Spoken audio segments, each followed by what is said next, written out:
আসসালামু আলাইকুম, সবাই কেমন আছেন? আমি সোনিয়া প্রিন্স চলে এসেছি নতুন একটা রেসিপি নিয়ে। আজকে আমি রান্না করব আলু দিয়ে ডিম। এর জন্য প্রথমে আলুটা আমি পিস পিস করে কেটে নিয়েছি, তারপর এটাকে ভেজে নিচ্ছি। আলু ভাজার জন্য এখানে আমি দিয়ে দিয়েছি অল্প পরিমাণে লবণ এবং অল্প পরিমাণে হলুদের গুঁড়া। আলুটা এভাবে ভেজে নিলে খেতেও মজা লাগে, কালারটাও সুন্দর আসে। আলুটা নেড়েচেড়ে ভেজে নেওয়া হয়ে গেলে আমি অন্য একটা প্যানে পরিমাণ মতো তেল দিয়ে দিব। তেলটা যখন একটু গরম হয়ে আসবে তখন এটার মধ্যে আমি অ্যাড করে দিব অল্প পরিমাণে পেঁয়াজ কুচি, সাথে দিয়ে দিব 1 কোয়া রসুন কুচি। ডিমের মধ্যে রসুন কুচিটা দিলে খেতে মজা লাগে, সেজন্য আমি রসুন কুচিটা অ্যাড করে দিলাম। সাথে অ্যাড করে দিব আদা, রসুন এবং পেঁয়াজ বাটাটা। এইখানে প্রায় আমি 1.5 টেবিল চামচের মতো আদা, রসুন এবং পেঁয়াজ বাটা নিয়েছি। এটাকে একটু নেড়েচেড়ে কষিয়ে নিতে হবে। কষানোর সময় আমি অল্প একটু পানি অ্যাড করে দিচ্ছি। পানি দিয়ে কষালে মশলাটা নিচে দিয়ে লেগে যায় না আর তেল চিটচিটও করে না, সেই জন্য আমি পানি দিয়ে মশলাটা কষিয়ে নিই। সেই পানির মধ্যে আমি অ্যাড করে দিলাম স্বাদ মতো লবণ, দিয়ে দিব হলুদের গুঁড়া, ধনিয়ার গুঁড়া আর অল্প পরিমাণে মরিচের গুঁড়া। যেহেতু আমি কাঁচা মরিচটা অ্যাড করব, সেই জন্য মরিচের গুঁড়াটা কম দিয়েছি।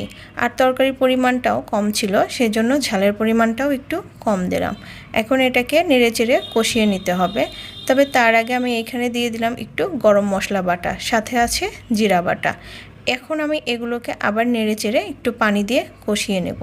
পানি দিয়ে না কষালে মশলার পরিমাণটা কম এবং নিচ দিয়ে লেগে যাওয়ার সম্ভাবনাটা বেশি থাকে, তাই পানি দিয়ে মশলা কষানোটাই সবচেয়ে ভালো। আমি মশলাটা কষানো হয়ে গেলে এটার মধ্যে অ্যাড করে দিব অল্প একটু পরিমাণে আদা বাটা। প্রথমে আদা বাটাটার পরিমাণ কম ছিল, সেই জন্য আমি পরে একটু আদা বাটাটা অ্যাড করেছি। আমার মনে হয় মাংস বা ডিমের ক্ষেত্রে আদা বাটার ভূমিকাটা অনেক বেশি। যখন মশলা থেকে এরকম তেল বের হয়ে আসবে তখন এটার মধ্যে আমি আগে থেকে ভেজে রাখা আলুটা অ্যাড করে দিলাম। এখন আবার এটাকে নেড়েচেড়ে একটু সিদ্ধ হওয়ার জন্য পানি অ্যাড করতে হবে। তবে আমি একসাথে ঝোলটা অ্যাড করে দিয়েছি, কারণ আলু সিদ্ধ হতে টাইম বেশি লাগবে আর পানির পরিমাণটাও বেশি লাগবে। সেজন্য আমি একটু নেড়েচেড়ে কষিয়ে নেওয়ার পরে এখানে পানিটা অ্যাড করে দিলাম। এখানে প্রায় আমি 1.5 কাপের মতো পানি অ্যাড করে দিয়েছি, যেন ঝোলটা একসাথে হয়ে যায়। আপনারা অবশ্যই পানির পরিমাণটা নিজেরা মেনটেন করে নেবেন, কারণ তরকারির উপর ডিপেন্ড করছে ঝোলের পরিমাণটা। আমি ঝোলটা দেওয়ার পর একটু বলক ওঠার পরে এটাকে প্রায় 10 মিনিটের মতো ঢেকে দিয়েছি।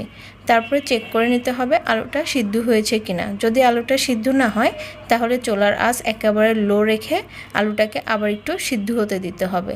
আর যদি 75% সিদ্ধ হয়ে যায় তখন এটার মধ্যে আপনারা ডিম অ্যাড করে আবার ঢেকে দিবেন। আমি এখানে 2টা ডিম নিয়েছিলাম, বাসায় ডিম ছিল না, মানুষ 4 জন, সেজন্য 2টা ডিম পিস করে কেটে আমি এভাবে রান্না করেছি। সাথে অন্য একটা তরকারি ছিল, আপনারা সেই রেসিপিটা দেখেছেন, মুরগির হাড্ডি গুড্ডি দিয়ে বুটের ডাল। আপনারা আমার রেসিপিটা এত পছন্দ করেছেন, আমি অনেক বেশি খুশি হয়েছি। সাথে যদি 2টা তরকারি থাকে তাহলে তরকারির পরিমাণটা অল্প হলেও সমস্যা হয় না। আমার রেসিপিটা কিন্তু অলরেডি হয়ে গেছে, রান্নার শেষ ধাপে চলে এসেছি। আমি উপর দিয়ে একটু ধনিয়াপাতা অ্যাড করে দিলাম, চাইলে আপনারা দিতে পারেন আবার নাও দিতে পারেন।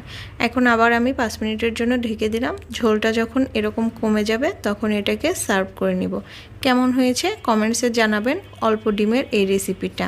আজকের মতো বিদায় নিচ্ছি, দেখা হবে নতুন কোনো ভিডিওতে ইনশাল্লাহ। সে পর্যন্ত সবাই ভালো থাকবেন। আল্লাহ হাফেজ, আসসালামু আলাইকুম।